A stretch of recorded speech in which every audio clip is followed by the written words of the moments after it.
సాని ఉమ్మారాన్ని ఎక్స్ఎమ్మెల్యే కన్ముక చెన్నారెడ్డి కూతురు రమణాడి చెల్లెలను కోపిరెడ్డి వాళ్ళ అక్కను. మేము రాజకీయంగానే మా ఫ్యామిలీ అంతా బలైపోయింది. ప్రతి ఒక్కరి నోటి నుంచి మిమ్మల్ని గుర్తించకపోవడం ఏందమ్మా, ఆడవాళ్ళు మీరు తిరుగుతున్నారు, రాష్ట్ర వ్యాప్తంగా మీ ఫ్యామిలీ నష్టపోయిందని అందరికీ తెలుసు, కానీ మిమ్మల్ని ఎందుకు గుర్తించడం లేదని అడుగుతుంటే నాకు బాధేస్తుంది వాళ్ళు వచ్చి అడుగుతుంటే. జగనన్న పార్టీ పెట్టినప్పటి నుంచి 14 ఏళ్ళ నుంచి మేము బాగా కష్టపడినాము. నా నాన్నగారు కానీ అన్నగారు కానీ పెనుగొండ ఎమ్మెల్యేగా ఉన్నారు. అప్పుడు ఆ టైంలో పెనుగొండకి ఎమ్మెల్యేగా ఉన్నారు, కానీ కొన్ని 3 మండలాలు రాప్తా నియోజకవర్గం వచ్చినాయి, 3 మండలాలు పెనుగొండకు పోయినాయి. అప్పటి నుంచి పెనుగొండ తిరిగినా, రాప్తా తిరిగినా, పుట్టపర్తి తిరిగినా, అనంతపూర్ టౌన్ అర్బన్ ఇన్ఛార్జ్ పోయిన ఎలక్షన్లో అవి తిరిగినా, అయినా మాకు గుర్తింపు అనేది రాలేదు. మాకు లోకల్ లీడర్తో కొంచెం చాలా ప్రాబ్లమ్స్ వచ్చాయి. అందుకోసం నేను ఇప్పుడు గుర్తింపు కావాలనే కోరుకుంటున్నాము. మాకు పనులు ఏం జరగట్లేదు, గుర్తింపు కావాలని కోరుకుంటున్నాము. జగనన్న వరకు ఏం చేస్తుంది చూసి మళ్ళీ నెక్స్ట్ స్టెప్ ఆలోచిద్దామని ఉన్నాం.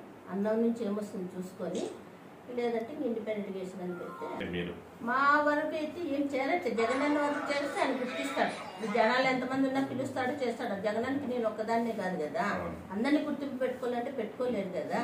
ఎక్కడైనా కనిపిస్తే బాగా పలకరియడము, పిలిచి జనాలు ఉన్న పిలిచి మాట్లాడడం అంతవరకు కరెక్టే. కానీ ఇక్కడ నాకు లోకల్గా పనులు జరగాలి కదా. నాకు నమ్ముకున్న వాళ్ళకి ఏం పనులు జరగట్లా. ఒక ఎంఆర్ ఆఫీస్ కానీ, ఒక కరెంట్ ఆఫీస్ కానీ, ఒక పోలీస్ స్టేషన్ కానీ ఏది జరగట్లా. నేను చాలా సఫర్ అవుతున్నాను ఆ విషయంగా. అందుకే ఇది ఎంత జగనన్న దృష్టి వరకు పోతే అన్నయ్య ఏం చెప్తాడు చూసుకొని ఆలోచన చేద్దామని. జగనన్న ఇంతవరకు అంటే మొన్న ఇక్కడ కలిశాను, బస్ యాత్ర వచ్చిన్నారు కదా, కలిశాను.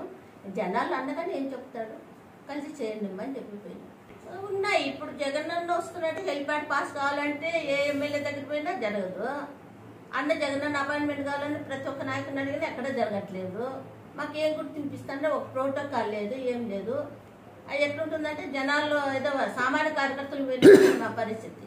మా వాళ్ళు అదే బాధపడుతున్నారు. మా కార్యకర్తలు ఇంత బతికి మనోళ్ళు సింహాలాగా బతికి ఈ బతికి ఎందుమమ్మ అనుకోని. లోకల్ నాయకులు ఉన్నారు, వాళ్ళ పేర్లు నేను చెప్పను. లోకల్ నాయకులు ఉన్నారు, మాకు చాలా ఇబ్బందులు అయితే పెడుతున్నారు. పరిస్థితి అదే అడిగాను. పోయినసారి అయితే మిథున్ రెడ్డి అన్న వచ్చి చెప్పారు, కానీ ఇంకా ప్రకాష్ 2 సార్లు ఓడిపోయారు అనేసి వాళ్ళకి ఇచ్చాను ఛాన్స్.